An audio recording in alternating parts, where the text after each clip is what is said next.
Hello everyone, this is me Jannatul Mahato and welcome to my another new video. আজকের video থাকছে কিছুদিন আগে আমি মালদ্বীপসে ঘুরতে গিয়েছিলাম এবং আমি কোন এয়ারলাইন্সে গিয়েছি এবং আমাদের সাথে এয়ারপোর্টে কী হলো তারই একটি ভিডিও।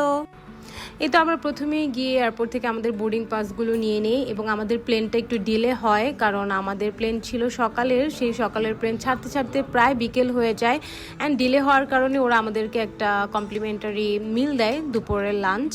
এই তো আমরা আমাদের লাঞ্চটা করে চলে গেলাম। আর আমাদের এয়ারলাইন্সের নাম ছিল শ্রীলঙ্কান এয়ারলাইন্স এবং আমাদের একটা ট্রানজিট ছিল শ্রীলঙ্কায়।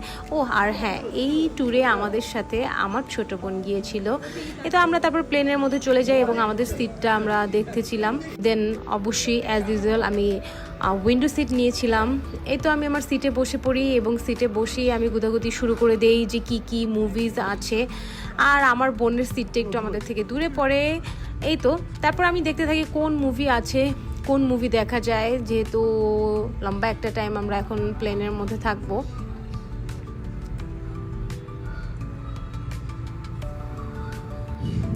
এই তো তারপর আমি একটা মুভিও সিলেক্ট করে নিই এবং তারপরেই দেখি বাইরে থেকে এত সুন্দর একটা ভিউ দেখা যাচ্ছে। মাশাআল্লাহ, খুবই ভালো লাগে। প্লেন থেকে এরকম ভিউগুলো দেখতে খুবই সুন্দর লাগে।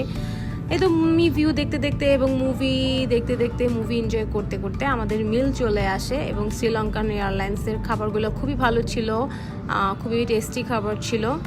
এই তো মুভি দেখছিলাম আর আমি আমার মিলটা এনজয় করতেছিলাম। এ তো খাবার ওভারঅল খুবই ভালো ছিল এবং ওরা একটা ডেজার্ট দিয়েছিল। ডেজার্টে ছিল হলো সাগুদানার ফিরনি অ্যান্ড এটা আমি আসলে ফার্স্ট টাইম ট্রাই করেছি। সাগুদানার পায়েস এর আগে আমি অত একটা পছন্দ করি না, বাট এটা দেখে একটু খুবই লোভনীয় লাগতেছিল, দ্যাটস ওয়াই আমি ট্রাই করলাম। পায়েসটা মোটামুটি ছিল, মানে একটু পানসা টাইপের ছিল, বাট খারাপ না। তো আমি আমার পায়েস এনজয় করতেছিলাম অ্যান্ড আমি আমার মুভি দেখতেছিলাম এবং মুভি দেখতে দেখতেই ওরা কফি নিয়ে চলে আসে এবং এরপরে এক কাপ কফি খেয়ে নেই। অ্যান্ড কফি খাওয়ার পরে আসলে খুবই রিল্যাক্স লাগতেছিল, কারণ সারা দিনের পরে এক কাপ কফি মাস্ট দরকার ছিল। কিন্তু কফি খেতে খেতে আমাদের প্লেনটা খুব সেফলি ল্যান্ড করে, বাট ওখানে ল্যান্ড করার পরে আমরা জানতে পারি যে শ্রীলঙ্কার ওয়েদার খুবই খারাপ অবস্থায় ছিল ওই দিন। প্রচণ্ড বৃষ্টি হচ্ছিল ওই দিন শ্রীলঙ্কাতে এবং আমরা নামার পরেও দেখছিলাম যে বৃষ্টি হচ্ছে এবং আমরা এয়ারপোর্টের ভিতরে ঢোকার পরে জানতে পারি আমাদের প্লেনটা আসলে ডিলে হয়। এখানেও প্লেনটা ডিলে হয়। আমাদের একটা ছোট ট্রানজিট ছিল মাত্র 1.5 ঘন্টা। এই তো সেই 1.5 ঘন্টার ট্রানজিটটা তখন আমাদের অলমোস্ট 4 আওয়ার্সের একটা ট্রানজিট হয়ে যায়, কারণ ওখানের ওয়েদার খুবই খারাপ ছিল, বৃষ্টি পড়তেছিল, এর জন্য প্লেন ওরা কোনোভাবেই ছাড়তে পারতেছিল না।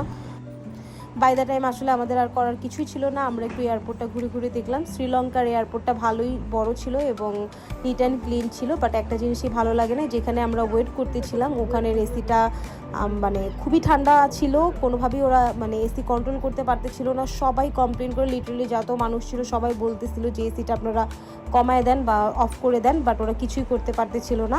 এই তো আমরা প্লেনে ওঠার পর ওরা আমাদেরকে আবার খাবার দিয়ে দেয়। এই তো খাওয়া দাওয়া করতে না করতেই আমাদের প্লেনটা আবার ল্যান্ড করে বেলেনা ইন্টারন্যাশনাল এয়ারপোর্ট, এটা হলো মালে সিটিতে।